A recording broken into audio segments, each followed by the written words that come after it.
Hello, ladies and gentlemen, and welcome to the latest episode of the Adopt 365 podcast. I'm your host, Barry Coombs, and this episode of the podcast is a very special podcast. I'm not joined by my usual co hosts, Megan and Anthony. Today, I have a very special person. I have ComputerWorld's Chief People Officer, Jennifer Bennett. Jen, thank you ever so much for joining me on the podcast today. Hi, Barry. Thank you very much for having me. So this has all come about because Jen and I are presenting a keynote presentation next week at our Define Tomorrow conference, where we're going to be talking all about the modern workspace. We're going to be presenting to a room full of Microsoft 365 champions, maybe HR professionals, operational leaders, all around the modern workspace. And the subject that we've chosen to speak about, or how we're basing our conversation, is all around the Microsoft Work Trend Index report that was released earlier on this year. It brings together the thoughts of over 30,000 people from 31 countries looking at what the trends are happening in the workspace. Now, I've not actually been able to figure out how many years Microsoft have done this. This is definitely at least the second year. I think it's probably something they started in COVID. Now, Jen, I think before we dig into that, do you want to share a little bit around your background? You are somebody that I think it's safe to say never switches off from learning, from connecting to your subject. You're an academic. You like to do research. So first of all, before we dig into the detail, maybe just give a little bit of flavour as to who you are and what you do. Thank you. Well, I've been doing what I do, peopling, for probably around 20 years now, and I've done that through a number of industries. So started out my people career properly in software development, moved into professional services, and then back into the IT world, which is really where I love doing what I do. Um, I definitely have academic tendencies. I enjoy studying, lifelong learning for me. I've gone through the CIPD route, more recently working on an MBA, and then most recently and currently working on a master's degree in business psychology. So yes, absolutely, very much enjoy research and very much enjoy writing a good long report. Fantastic. It's always good to have a conversation with Jen around subjects around people or business because you've always got a wealth of knowledge and experience and also opinions, which is really good. And I think, Jen, our biggest challenge probably today and when we present next week is to make sure that we don't overrun, that we don't end up trying to talk for a whole day on these subjects. So I've already introduced the Microsoft Work Trend Index report.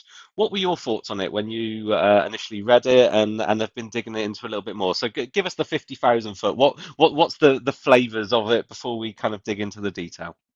It's a really good report, actually. Lots of current thinking in there, lots of interesting points for HR practitioners to go and think more about. There's lots that we know in HR that are now hitting the headlines, and this report's really drawing us back to thinking about them from a modern point of view. I think we're going to cover some of the key areas of the report, and within each one of those key areas, there's probably a podcast of its in its own right. But absolutely compelling thought leadership in there from Microsoft. And I appreciate they come at it from a particular angle, which is technology, but it really works well for HR practitioners who are trying to think about how to bring together their people with the technology tools to make hybrid working and flexible working work.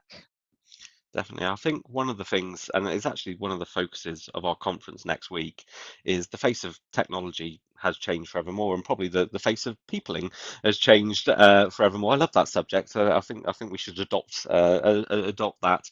Um, but ultimately, I think from a technology perspective, as we move forward, you need to be doing technology for the good of the people, for the good of the employees, for the experiences that are bought by them.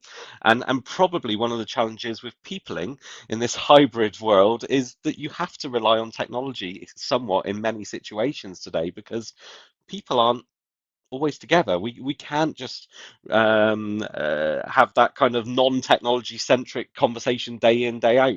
I suppose it's a broad level quite a challenge at the moment. I don't think we really appreciated how simple life was before COVID, how just having people in a room within our eye line was made everything so much easier. But thankfully, I really feel like the technology providers have stepped up and they're probably creating solutions faster than we can ingest them. So just thankfully, so many things have come with us in this really quick innovation that we've been through. I think it's remembering that the technology that are available to you are tools that are in your toolbox that are available, and only when you apply those to situations and create solutions with them do they become useful to your business. Otherwise, they could just be a distraction in themselves.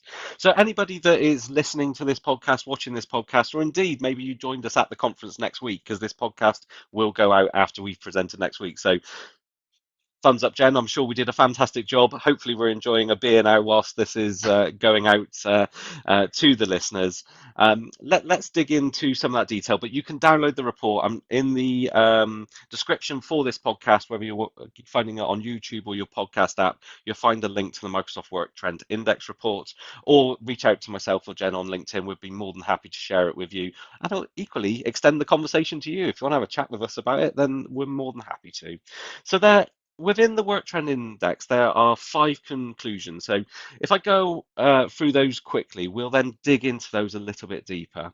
So the first one is that employees have a new worth it equation, which we're going to dig into with quite a lot of detail as to actually what does that mean? What is a worth it equation? What has changed? What are employees looking for today?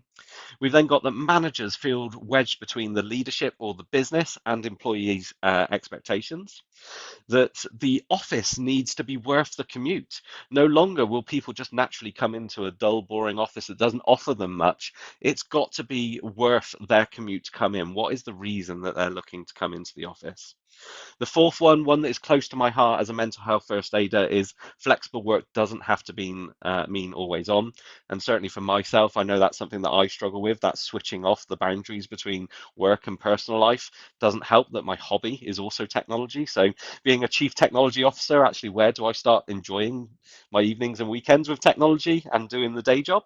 Much like Jen, peopling is very much in your blood, and engaging with people and things like that. So I'd imagine that's something that equally, oh, I know it is, because we share messages after work quite often on these subjects. And the fifth and final one is rebuilding social capital looks a lot different in hybrid world. So this is all around culture and more, but we're going to dig into these subjects. We're going to make sure that we spend 5 to 10 minutes at most on each of these subjects to make sure that we try and get this podcast within an hour. That's our challenge, Jen. So probably, without any further ado, we need to get on with it. Otherwise, we're going to run out of time. So the first one then is all about employees have a new worth it equation. And the report speaks about this in a number of different ways. But if I kind of cut to what I've read through it, this is all about going through the COVID period, being locked at home. I don't know if that's the right terminology, but we certainly did feel locked at home during the period itself. That it had some positives as well as the negatives. That was the ability for us to connect with our family, maybe reconsider what was important to us, maybe the introduction of a little bit more flexibility where we had to homeschool and things like that. And ultimately, since COVID has ended, people don't just want to let go of what means so much to them and go back to the old ways of working. So employees are now starting to look into or look for much more than just pay and promotion. So that's what the report says, Jen. As ever, as an academic, you've dug into this a little bit more, you've looked at the research and you've got your own opinion. So all about the worth it equation and the changes that have happened to COVID. What are your thoughts? What have you read, Jen? Yeah, I mean, there's a lot to this topic alone, and I could probably speak on it for a whole podcast. But our teams have always had a worth it equation. They're they've always held their own power to make their decisions, and I think the old adage is that people vote with their feet. And they've never had more choice, and they've never had more power available to them in the world that we live in today. So we know that we've got some common catchphrases out there in the press: the great resignation, the most mobile workforce we've ever seen, the lowest rates in um, unemployment levels of my career, for sure. So when we think about that worth it equation, what we really need to think about is the power that people hold now. And our challenge as HR practitioners, it's always been to make sure that the job is worth it for the people, because that's really how the balance works best, when both parties are having a mutually good time and achieving the best outcomes. So we're using our worth it equation to understand how we retain our teams and how we attract new people into our teams as well, all in this really challenging marketplace. What's worth it means different things to different people. So we've long thought about people in terms of generations. We were worried about the entry of millennials into the workforce and what their needs would be and how they would be different to those who came before them. And we coped with those times and we evolved to make businesses that met with those needs. And I think some of the biggest challenge for HR practitioners is the absence of empirical data around this. So what do our new needs mean to us, and how can we be sure that we're doing the right thing? So as an HR practitioner, you tend to look for best fit against best practice, and that's the way that we assess the best outcome for our business. And we just have a real absence of any data or absolute best practice around things. So we're seeing the emergence of 4-day weeks, but we don't really know what the impact of those things are going to be on wider businesses on a long-term basis. So for me, the worth equation is a lot around purpose, making good decisions that are well representative of our workforce and understanding what people want as well from the jobs that they do and the roles that they hold. And making sure that our teams are well represented and heard as well. So having voice, and perhaps boards, or at least voice on boards, to ensure that people are considered in the decisions that are made. And I think this time has obviously given people a lot of time to think and reflect on what is important to them. And there's a few things that, as we've been talking about this over the last few weeks, as we've been preparing for our presentation, and you touched on it there, is because there is that lack of empirical data, and because every organization, every person is different, we all have to be willing to kind of trial things a little bit more, to be trailblazers, to be willing to do things differently. Have you got kind of any thoughts about how kind of organizations maybe do that, or actually how that feels to organizations? Because it's very different, as you say, to going out and finding the research, finding what works, and just implementing that. I think trailblazers is a really great description of where we are right now. We're all just testing the way that we do things day to day. And we've always done that to a degree. And the way that we give ourselves confidence, for trailblazing, is we rely on the really strong foundations of knowledge that we have. So, from an HR practitioner point of view, we understand the psychology of people, we understand the basic engagement principles and concepts, and we use those in what we do tomorrow, and we make our best guesses on what's going to work. And then we measure it and see if we're right. And then we change it if we need to. And this is just innovation, really. So we're using old tools to solve new problems, and we'll be using new tools to solve old problems. I think it's that ability to, as you've touched upon there, to be able to reflect, to be able to learn, uh, from things that we try, to be able to take that evidence and do something with it from that perspective. But the point that I also like that you made is around the change in power that potentially maybe prior to COVID and other times, it was the fact that the businesses maybe held the power, they held the decision making capability, and now that that has flipped, and with maybe the Great Resignation and people moving round, that the power is maybe more so with the employees today. Today. Yeah, the Great Reshuffle really brought to light some of the issues that we're facing. The power dynamic, people just don't tend to talk about it. It feels like a dirty word in business to talk about power, but the reality is there has always been power on both sides of the equation. Um, we've just never had to be quite so mindful about it from a business point of view, and that's just caused by the real squeeze, in the number of people available to us in the workforce at the moment. And I think the next point that kind of brings us on quite nicely as to what are Microsoft and others doing around that is undoubtedly the way forward is hybrid. There's going to be some people that want to come back to the office at some element, whether that's all time or whether that's just some of the time. There's going to be people that probably want to be working from home more. There's probably going to be those that want to be traveling the world and still working with organizations. There's kind of a scale of flexibility that is being asked for, and there's been quite a few interesting test cases, hasn't there, around sort of Apple and Google and things like that. I don't know if you want to reflect on any of those kind of things that we've seen organizations trying to do with kind of flexible working. Yeah, sure. I mean, we've seen things and we don't know how strategic they are, because the way that things play out in the press is obviously not always the way that the reality is put. But we saw Google enforce back to the office rules, and we saw them lose their workforce to their competitors, and that was the reality they faced. Now, as I say, who knows how strategic that movement was? It might have been the outcome that they wanted. And I think in this great reshuffle, we've seen people go absolutely hunting for top talent, with a view to then being able to lose some of their poorer performing team members as well. So the markets do stabilize. We just find ourselves in a bit of a tricky position. But the movement to flexible working is the solution to this problem in many ways, because it opens up a new workforce to us, so that we know that equality in the workplace, we're enabling people to get back into work, whether they're women, whether they're disabled people. There's just new opportunities to be working, and that's what we're enabled by the flexibility. And I think one of the benefits is with equality, the ability to be more inclusive in what we're doing. And obviously, technology has been a big enabler to this. And with this being a Microsoft 365 podcast, and with our conference being mainly around Microsoft technologies, it's important that we reflect on how is technology and maybe others are doing around this. So when it comes to the worth it equation, a lot of this is around hybrid work and the flexibility in working. And I think it's pretty clear Microsoft Teams has been a very important element inside organizations to allow people to carry on working from home. And now, as we move into kind of the hybrid way of working, it isn't just about working from home, it's connecting and collaborating with people, irrespective of where they are. Even if they're in the office, we've almost seen that shift, that actually it's easier to collaborate sometimes at home with people in diverse places than actually trying to do that in the offices that actually fell behind during the COVID period. So Microsoft Teams is one of the important things. I think the element to remember is Microsoft Teams, Microsoft 365 is a selection of tools that are available to you. And you need to consider, how do you utilize those tools? How do you communicate inside your business how you're utilizing those tools? I think we're getting to a place where lots of organizations are already used to using them, but maybe it's starting to get a bit fragmented.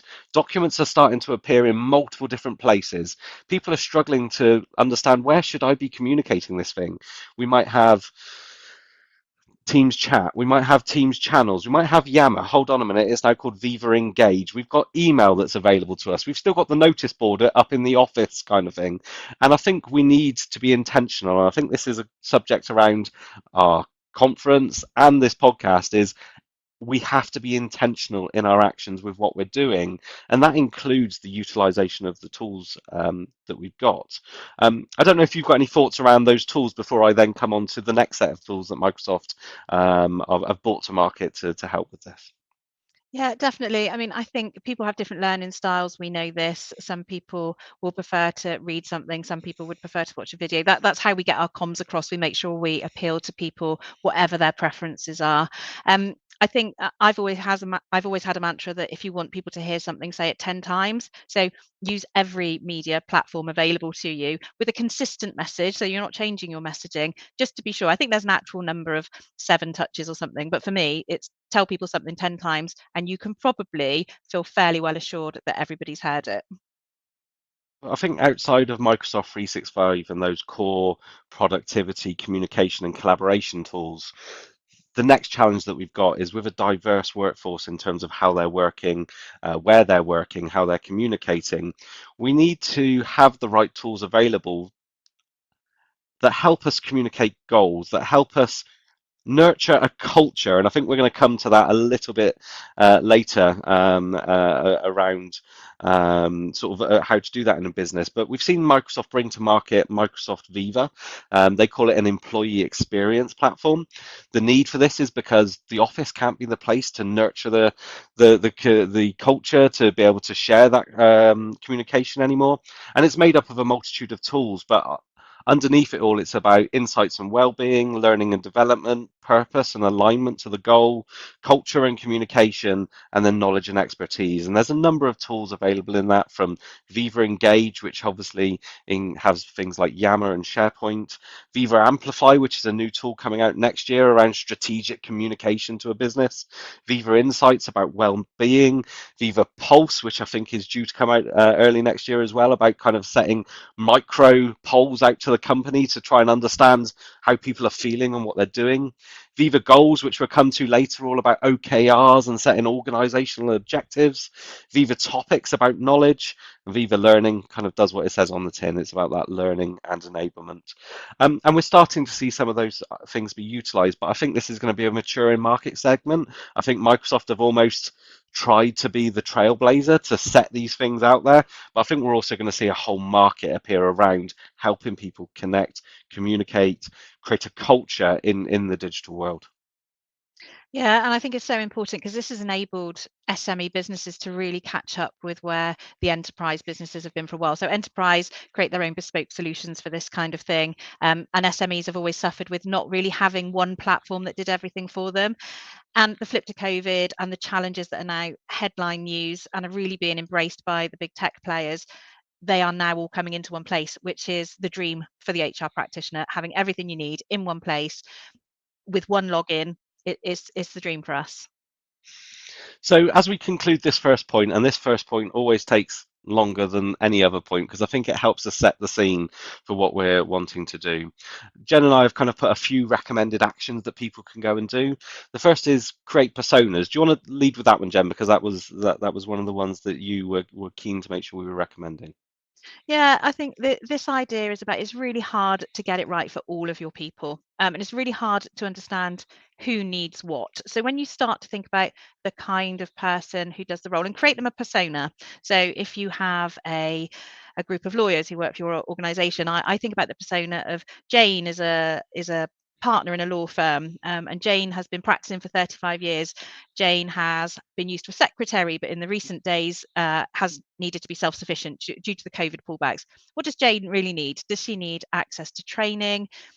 Will she even tolerate that training, for example? It helps me to think about the people who I'm working with from a persona rather than generationally, stereotyping. Just thinking about the kind of people who do these roles and the kind of challenges they face often helps me to come up with a better solution for how to serve them.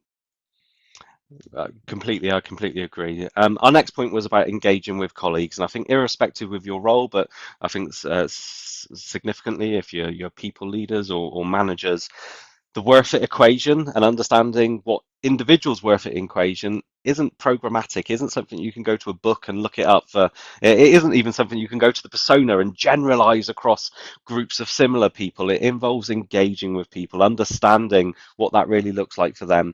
And I think there's going to be some people that their worth it equation doesn't work for your business or vice versa. And that is the natural kind of movement that we see happening in an industry. So I don't think we can be scared that people are coming and going. I think I don't know. You might have an opinion on this, Jen. I think as time's gone by, I think it's a lot more acceptable for people to be changing jobs more often, certainly than it was in my father or grandfather's day, where you have a lifelong career. Yeah, I mean, today nobody wants a completely stagnant workforce because it just wouldn't bring the new level of knowledge and innovation to our businesses. So we expect a reasonable level of attrition, and that should be a managed flow of people. People reach their career goals within our business and they move on to the next. That is a very natural occurrence. So yes, enabling that and making sure that we do that whilst hearing people's voice to know what they need from us and hearing the creative and really excellent ideas that other people bring into our businesses is really precious. There's a period of time I always think within the first few months when somebody joins your business, when they suddenly go, oh, why do you do it like this? Because in another place they did it in another way. And it just really brings new creativity and new points of view to the way that we do things. It's the ability to be able to welcome that with open arms, I think, as new people come in, to be able to learn from them and to be able to actually figure out how things may work and be able to take that on board. And the final point here is ensure that you have the right tools. I think in this hybrid way of working, the need to document things, the need to connect with people in different ways, the need to be able to communicate things like goals and things like that is ever more important. But it doesn't just start and end with finding the tool. It starts and ends with actually what is the problem that you're trying to overcome or trying to improve? What tools can help us with this? And then actually, what does good look like at the end of it? And only at that point where it is fully adopted, it's meeting the organization's objective, it's been tweaked and changed, is the point that you can really celebrate that it's happened. And I think in the world of technology, we're too used to celebrating the day that the piece of software is configured or when a migration is completed from A to B. And that's really just the middle of the journey. Definitely. And we know that if we don't give people good tools, they'll create their own. And really, we want to be under the organizational umbrella. And we've seen that happen. So let's pick up the pace a little bit now. I think we've set the scene now. This is the big one, and I think a lot of it does kind of center around that worth it equation and employee experiences. So the next one is managers feel wedged between leadership and employee expectations. And really, to sum this up, there's some really interesting statistics, which I'm going to generalize, but 50% of leaders say that they're looking for people to come back into the office. 50% of employees say they're looking for more flexibility. Um, and I think this is quite a difficult place. And when we've stripped this back, Jen, it all comes down to productivity. There's a fear from leaders that maybe people aren't being as productive as they could be in the office. Maybe there's a lack of innovation or collaboration or something like that. Whereas those people working from home feel like they're working harder than they ever have done before, maybe longer hours. So, what were your thoughts on this and what did the research show? Yeah, so there's a couple of points to hear. I mean, I think we're used to doing things in a certain way, and our managers are used to managing people, and they would love to get back to the way that's comfortable to them, for whatever reason, right or wrong. Um, I think that our colleagues who are geographically removed from their colleagues, that they're also starting to feel. I mean, research tells us that people who are remote and alone work more slowly than their colleagues who are in teams and together. And a lot of that is because a pace is set when you sit beside somebody. There's also a concept called Parkinson's law, and it says that a job takes as long as the time that you have to do it. So rather than being in your manager's eye line and thinking, oh, you finished that task, let's move on to the next. If you think that you've got the time, you may just take longer to do it. That might be great for quality, but it might well lead into this idea that people are less productive at home. And I think the thing is, when I look at some of this research, I can appreciate that when you're answering the question of do you feel as though you are as productive at home as you are in the office, who's really going to say no? That's my question back to the research. So I think there's a lot more understanding of what productive means, and helping people to understand that productive doesn't just mean churning out their job. Productive can mean contributing to innovation, contributing to other creative, passing on your knowledge and skills to other people. But we really need to figure out how to do that to make it appealing and the right solution for everybody. I think it's really interesting, and you've got some interesting statistics that a lot of this responsibility comes down to managers and how they're working with their teams, how they're gauging with their teams. I don't know if you want to share some of the statistics and some of your thoughts on managers and how they need to be trailblazers in this to figure out how it actually works in this hybrid world. Yeah, it's really difficult for our managers actually. The CMI have a statistic which says that 80% of managers are accidental managers, which means that they have been promoted through being excellent in their field, not necessarily having benefited from the management training. In the UK, we're generally not very good at management training. The rest of the world definitely leads the way in that way. So we're now asking our managers to redesign the way that their teams work, and we're asking them to do that only with the knowledge of the way that it's been done before. So we're either we're finding ourselves in a position where we have to dictate how something's done, and nobody really wants to do that.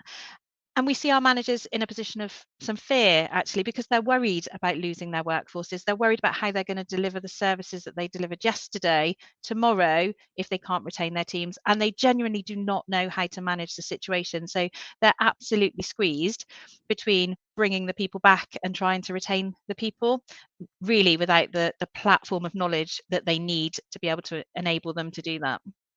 And I think this is one of the areas that I can reflect being a manager myself. Um, I think hybrid working and it's a theme we've already mentioned, you've got to be a lot more intentional as a manager, not just about how you manage, but how you create a culture. And that's something that's always meant quite a lot to me. I've always liked to think that the teams below me, we've got a good relationship below it. We've got a friendship that helps us come together and drive.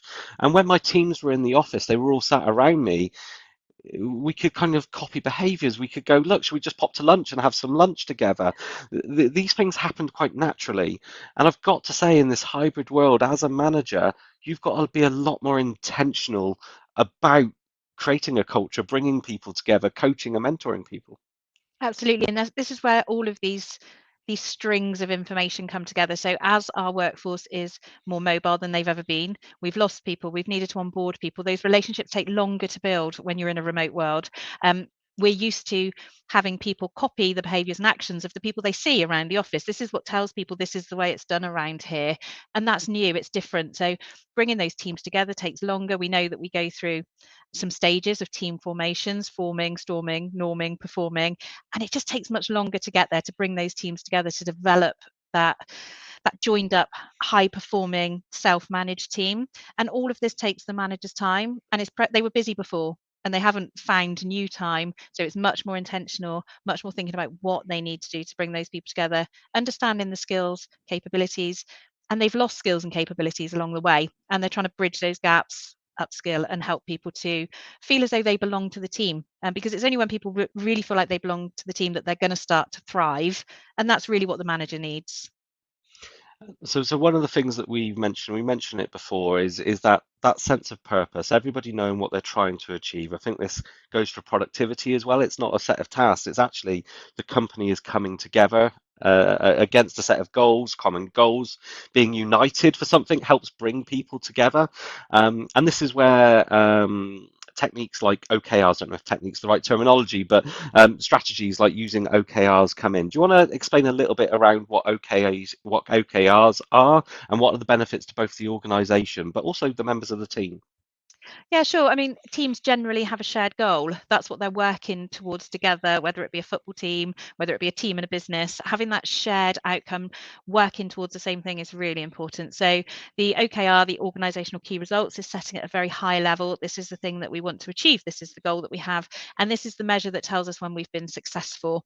And then cascading all of those organizational key results down into the team. So what am I working on today, and how is it important to the rest of the team? And I've recently had a conversation with somebody, and they talked about OKRs in the way of what does your business do, and what do you do to help that business? That's really how you cascade that personal engagement in the task at hand. I think, and I'm going to try possibly badly to explain what an OKR could look like, but maybe at the top of the company, it might be that you set out that you want to be a segment leader for something that you do. So that's the common goal across the business. But then you get to a department with actually what do we need to do as a department to help the company become that segment leader? Maybe that's better customer service. Maybe it's more innovative. Innovative. That's the word, innovative products coming from a product team kind of thing. And then that would come down, okay, how can we deliver better customer service? And it flows all the way down. But you've got that clarity, you've got that visibility that actually what you're trying to achieve all comes back to being that segment leader at the top. And one of the things that Microsoft are doing in this space is Microsoft Viva Goals. It's an OKR based platform that allows the business to set company goal strategies at the top. And that can then flow down to the departments, to the individuals in the team, all the way actually down to, I think Microsoft Project and Planner is being onboarded into that OKR system. And I think things like this in the hybrid world is something that probably organizations are going to have to invest in to have that commonality and bring people together. Definitely. And I think it's moved from a loud conversation in the office when you know that people are working together on the same thing but in different ways, having to move that into the hybrid world. I think a platform is necessary to enable that. So the actions that we recommend you take on here were make strategy communication simple, strip it back, make sure that you're not over elaborating and you're being very clear with your communication. Have one common platform to go to collaborate on the goals and achievements. It's got to be so clear, it's got to be so simple that everybody gets it, almost baked into your culture, which is the third one about being intentional about your culture. It doesn't accidentally happen, which I think possibly it did quite a lot of the time in person. A culture was formed by the type of people that you bring in to a space together. That doesn't happen so much in the hybrid world. And then finally about being authentic. I don't know if you want to reflect on any of those, Jen, before we move on to the next one. I think they're all really important, and I think they are the basis of the organization. You can feel a different sense when any of those things aren't really coming through. Authenticity is key. We know that now. It's the best way to manage, it's the best way to lead organizations. And having those clear goals that people can just follow and get behind and understand they're reasonable and they're purposeful, that's where people engage with the bigger picture.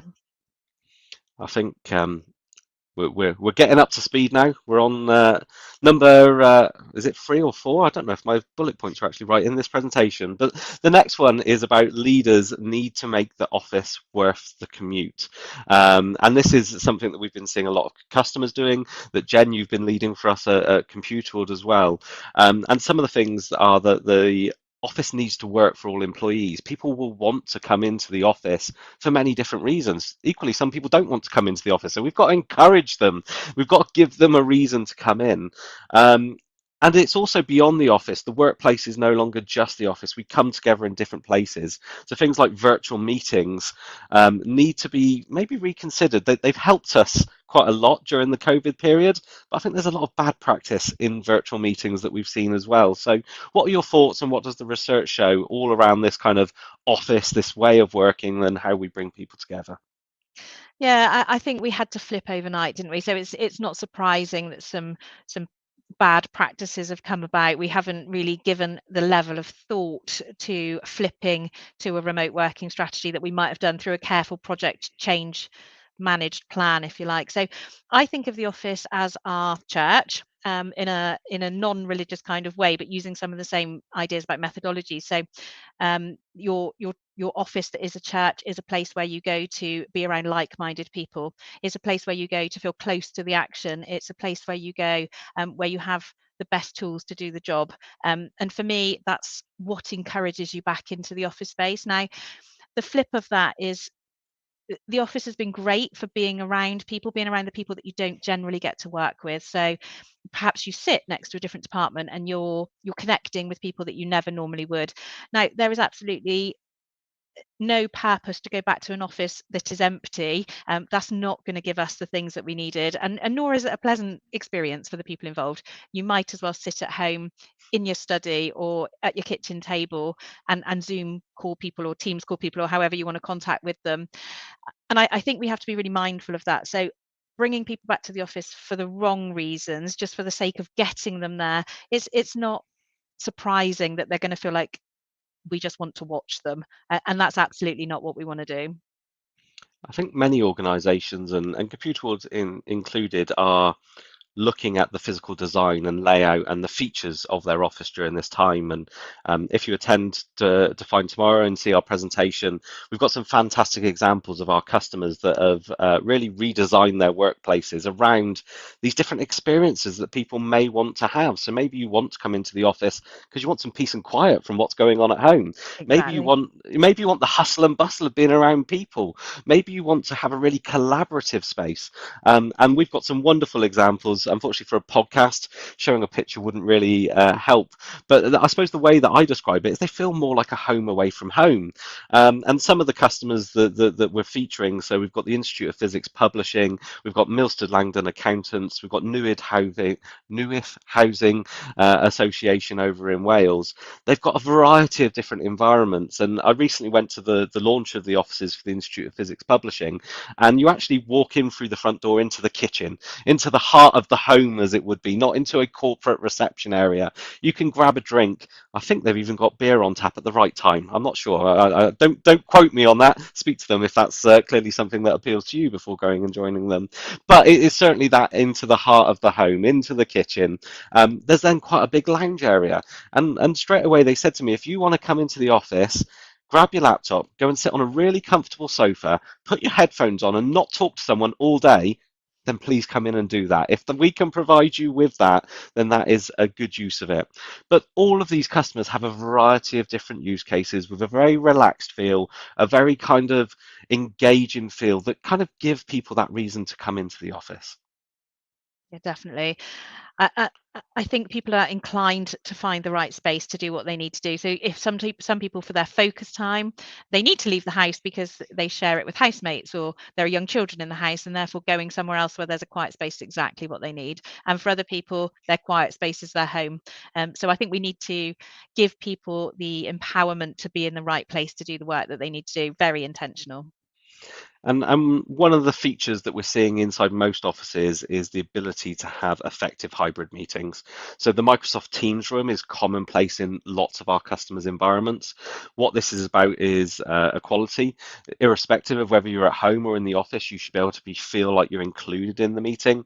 I think there's a statistic that actually we come to later on that I think 40% of people don't really feel included in meetings. So we need to make sure that we're changing that, well, that we're making people feel like they can be heard, that they can be seen inside of meetings. And there's a vast array of technologies when it comes to Teams rooms, which we've covered in other podcasts.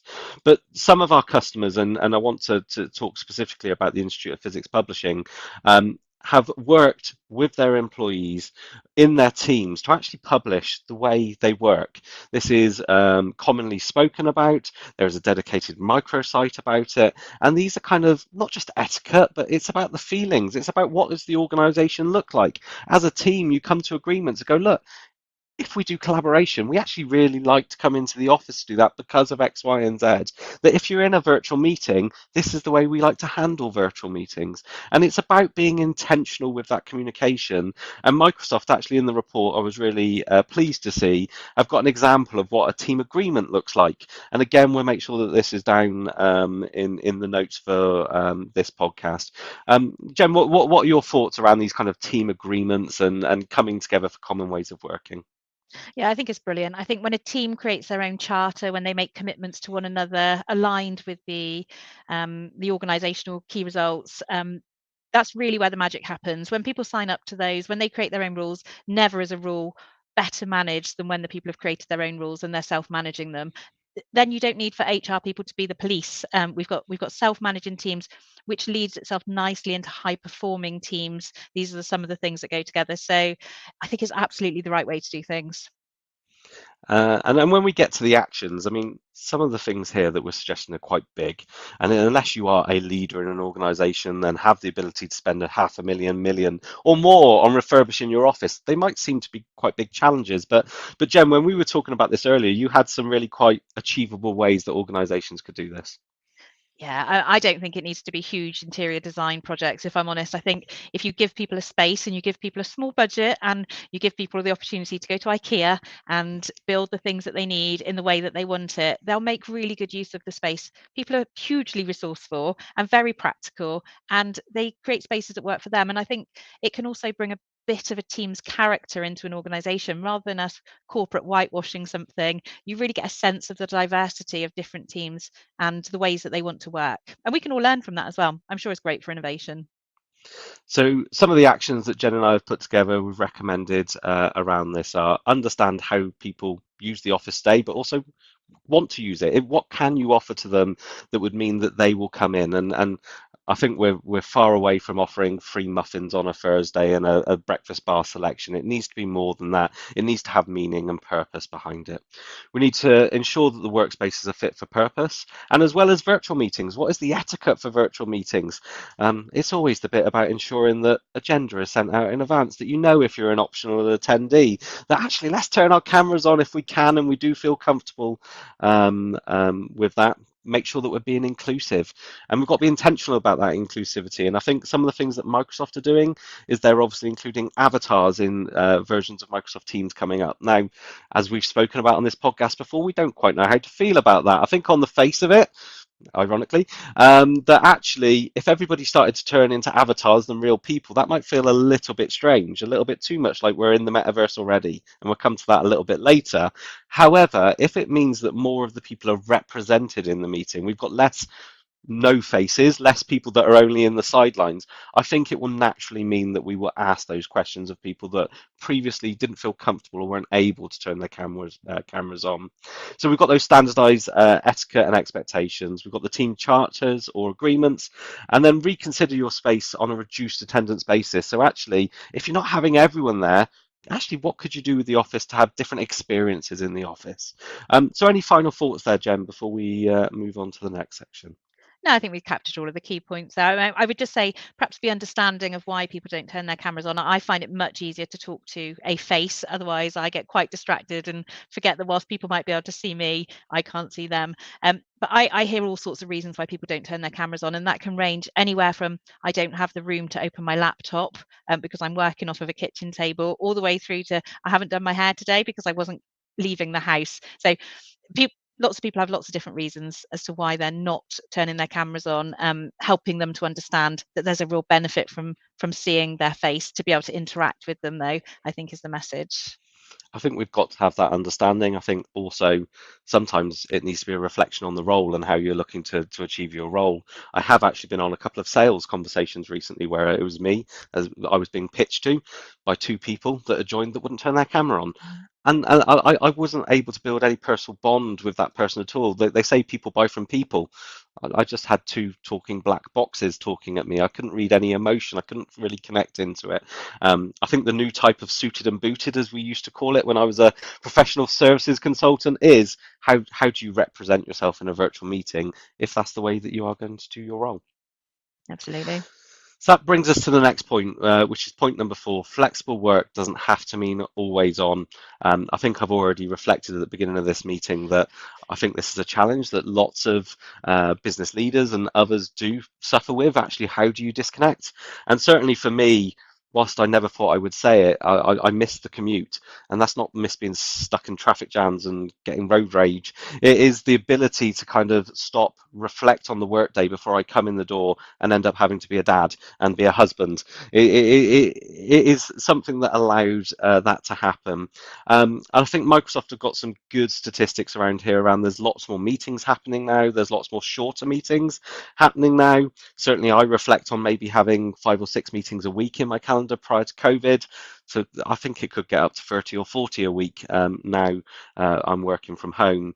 And Microsoft has access to productivity data in Microsoft 365. So not confidential information, but trends. And what they're noticing is a lot more lunch breaks being put into people's calendars and downtime into the day, which is good. But I think we all have a responsibility to look after our own well-being, but also look after the well-being of others, our colleagues, and certainly as business owners and business leaders, think about actually what is our culture for looking after each other and mental wellness and things like that. So what were your thoughts on this, Jen? What did the research show? I think bookmarking your day at the beginning and the end is a really important thing, actually. We need processing time. The way part of the learning cycle is the time for reflection and really applying the thing that you've learned today to something. And it's a really powerful way of cementing in what we've learned today. That cognitive processing time, we need it. We need to think about what our plan is for the day ahead, what happened in the day beyond us, and then being able to move on because we need to make space for thinking. And I think with back to back Teams calls, video calls, we're not really allowing ourselves a lot of that thinking time. We're going into meetings cold, and that can be quite stressful. And I think if we become over reliant on a virtual world and forget the reality of the real world, we're really going to come up against lots of challenges for ourselves. We know that our younger generations, our millennials and our Gen Zs, they're the loneliest generations, and that's because they've been largely reliant on the social aspects in a virtual world. So we need to be really mindful of that. We need to be really mindful of some of the darker sides of human nature as well. You know, the feeling of bullying or misconception of the written word, perhaps. It's much harder to build belonging just through a social network that's virtual. I think it takes a lot longer anyway, for sure.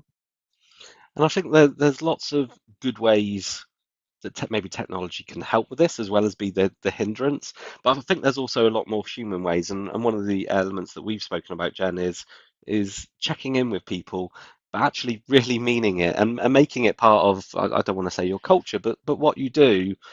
And I think it isn't, we need to get away from that, yeah, yeah, yeah, I'm fine. Someone's asked me how I am, so I answer, yeah, I'm good kind of thing. It's actually, I'm struggling a bit today because I'm really quite busy and this thing's just really not going to plan.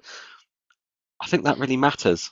Definitely. And human beings are so much better at reading the emotions of somebody, especially when you can see their face and you can see their body language. So as far as I'm aware, there's no algorithm that will tell you if somebody's okay or not. But a quick check-in.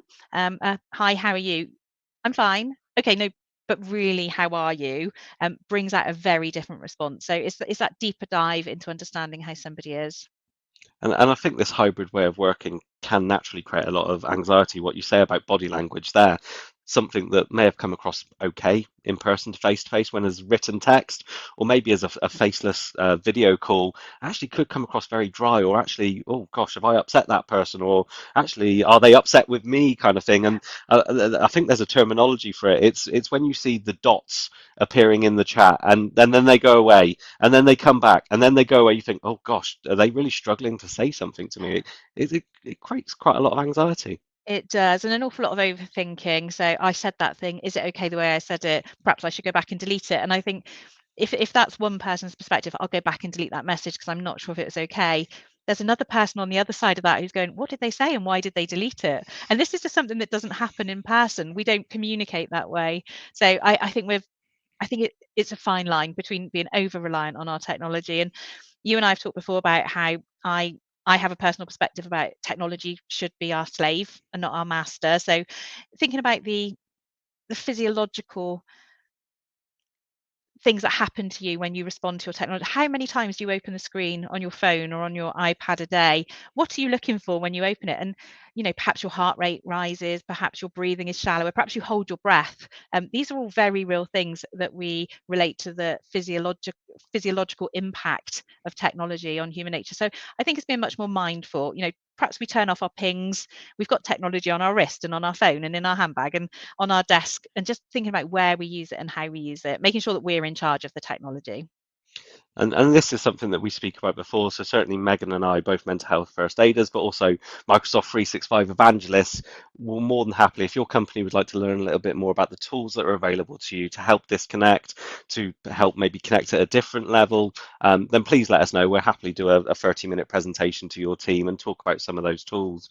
But some of those things are like delayed send. We've been able to do that in Outlook for ages. So you might be working late, doesn't mean that your colleague wants to receive that communication during their weekend out of hours. And that's coming to Microsoft Teams. In fact, it's already there as well. You can now send a message in Microsoft Teams, right click the send button and go send it on Monday at 9 o'clock rather than sending it Saturday at midnight. So it's those kind of things. It's Viva Insights that is available in Microsoft Teams now, where you can go and do a virtual commute if that's what you want to do. It offers you the ability to go, actually, you had these tasks you said you wanted to complete. Did you want to push them over to next week, or are you there? Would you like to do a short meditation? Do you want to just reflect on how your day is from a journaling perspective? And you don't have to buy into all those concepts. Maybe some of those are useful to you, but there's lots of tools available to you. And I think probably from my perspective, the biggest thing that I'd like to encourage is let's talk about this. Let's be real about these kind of things. I think certainly in a male dominated industry, we can be very responsible for kind of just wiping it off. Yeah, I'm okay. We don't talk about emotions. That isn't what we do. So um, from that perspective, I think that's where we are. Jen, I don't know if you want to Yeah, reflect no, upon I that. mean, it's really important to talk about these things to bring that to light, and the press is doing that for us. They bring with some of the darker things that we talk about, but they bring a lot of awareness to some of these really big issues. So on to our fifth and final point now, and I think this is probably one of the most important, but equally one of the most difficult ones, and probably one of the areas where we need to be trailblazers more than ever before. So the wording from Microsoft, which let me just give you the wording from Microsoft, because I think you can probably better explain this than I, or maybe even the report does. But rebuilding social capital looks different in the hybrid world. Now, on the face of it, maybe to us techies, that's quite a lot of mumbo jumbo going on there. What does this really mean? Cut through it a little bit for us, Jen. Yeah, there's some real tradition in there actually, and it does sound a bit buzzwordy, but really this is the tangible value that social connections bring. Now, think about the social connections that you have and the value that they have, knowing the colleagues that you work with, knowing what their knowledge is like, being able to call in goodwill from people. So somebody you've done a favor and you say, hey, I need something and I know you know about it. Can you help me with this? That's the thing that comes through social capital, and people build up their social capital every day with the skills and experience that they have, with the relationships that they build. And the business benefit to this is that it makes things happen much more quickly.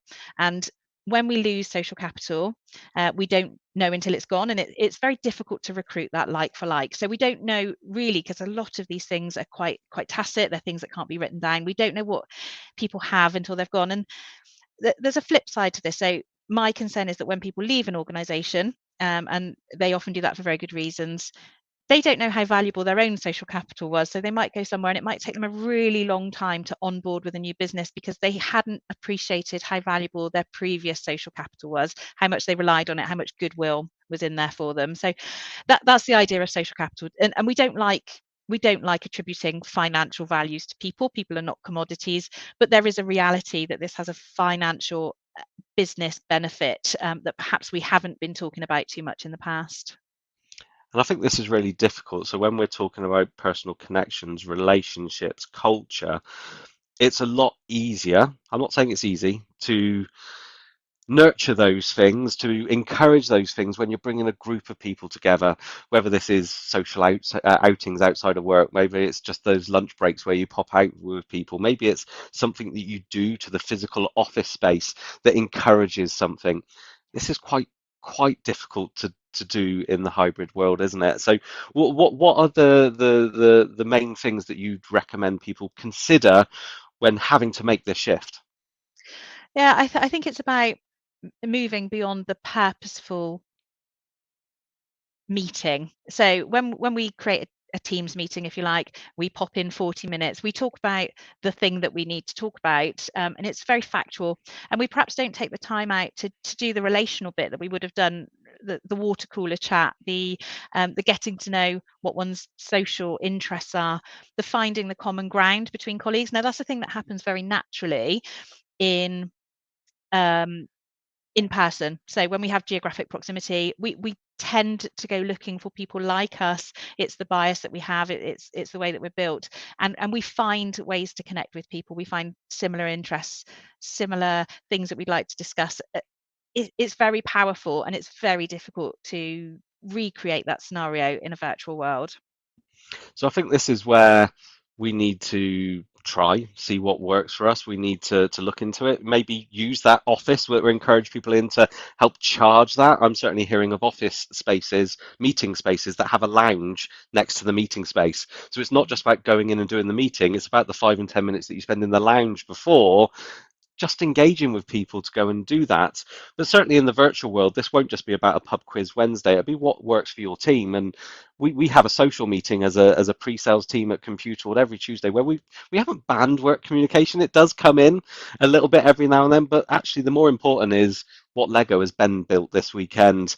What did people go and do? When's John going off on his next skiing trip? It's all those things that allow us to have a bit more of that social connection. But you've got to be intentional about it. You've got to kind of figure out what works for you in your organization. And certainly what I have seen is don't try and do too much. I've seen organizations that go and create 20 different Yammer groups about cycling, about book reading, about X, Y, and Z. But actually, when you go and do something like that, all you're doing is creating a room where people can go in and talk about that space. Mm. And from my perspective, I've been involved in car clubs and car communities for a very long time, since a teenager. And what I learned very quickly is you've got to feed a community.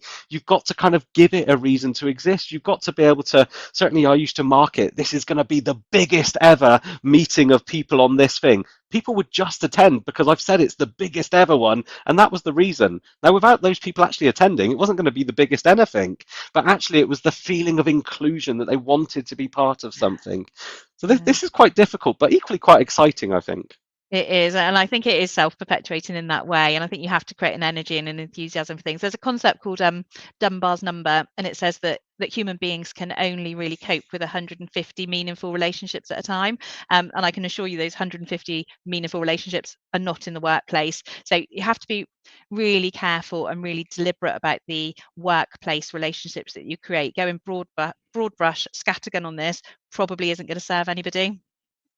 So there are tools available from Microsoft, such as Viva Engage, such as Viva Amplify coming out soon, that can be tools to help you with that message, but it is such a small part of it. The tools cannot do anything alone. And for a long time, whenever people have been talking to me about Yammer, I've gone, that's great, I can help you with Yammer, not a problem, but what's your communication strategy? How are you going to charge this? How are you going to make it somewhere that people want to go into?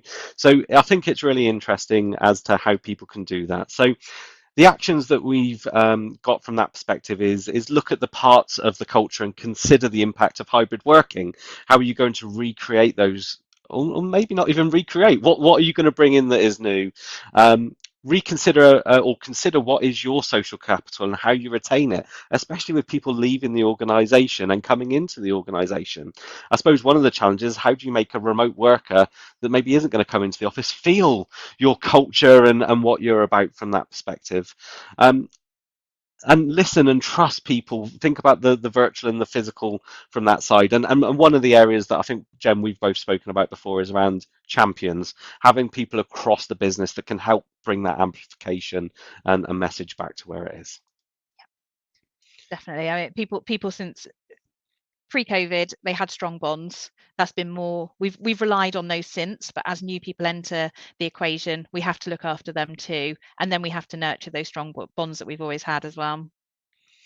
So as we get to the end, in the summary, there were 5 points. The first being the worth it equation, all around kind of the reasons that people go to work or what they want to get out of work, and maybe a little bit of a shift from the kind of company driving that to people having really strong opinions as to what matters to them and voting with their feet. We've got employee versus leaders expectations, which we felt came down a lot to productivity. How can we kind of unite on being productive, about uniting behind a common goal, about kind of not necessarily worrying where people are doing that, is actually are they helping us achieve what we need to do? It's about making the office worth the commute, about having different experiences in the office that allow people to do what they need. It isn't just about bringing people together. It could be about giving people silence or collaborative spaces, or maybe just somewhere where they can come and share a cup of tea with someone else and not be so lonely at the home. The area we didn't talk about that is probably the metaverse is coming in place, and that could be a whole other subject for us, Jen. But I think we both feel from that maybe there is a place, but we've got to figure out what that looks like. Um, and then around flexible working doesn't have to mean always on. We've got to be intentional with the way that we're looking after ourselves, about each other, and really how that goes into our culture. And then the last and final one is about rebuilding social capital in the hybrid world. It isn't going to be kind of as easy as when we bring people together and we create a culture. We've got, again, be intentional about it. So we've got to think differently. That's the subject of our conference and probably will lead us for a while. And we've got to be intentional. Any final thoughts, Jen, from you from what we've covered today?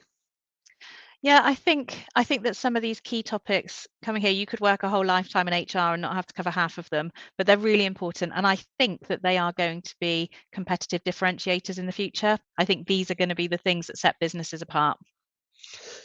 We're all trailblazers now. We're not able to use the evidence and simply implement it. We've got to figure out what works for us. And I completely agree, Jen. I think this will set people out, certainly as to where people choose to work. And if we can get the right talent and we can put it to use in good ways against those common goals, I believe organizations will be more successful. Well, thank you ever so much, Jen, for joining me on the podcast. I'm really excited to present with you next week. I've enjoyed how the podcast's gone. Hopefully, you have as well. But thank you ever so much. Thank you to everyone that's listened or watched this podcast. We hope to see you next week at Define Tomorrow. If you didn't, check into the next podcast because I'm sure we'll be talking about it and talking about how you can watch back on some of the content. But thank you everyone for listening in. We hopefully we'll hear from you soon. Thank you.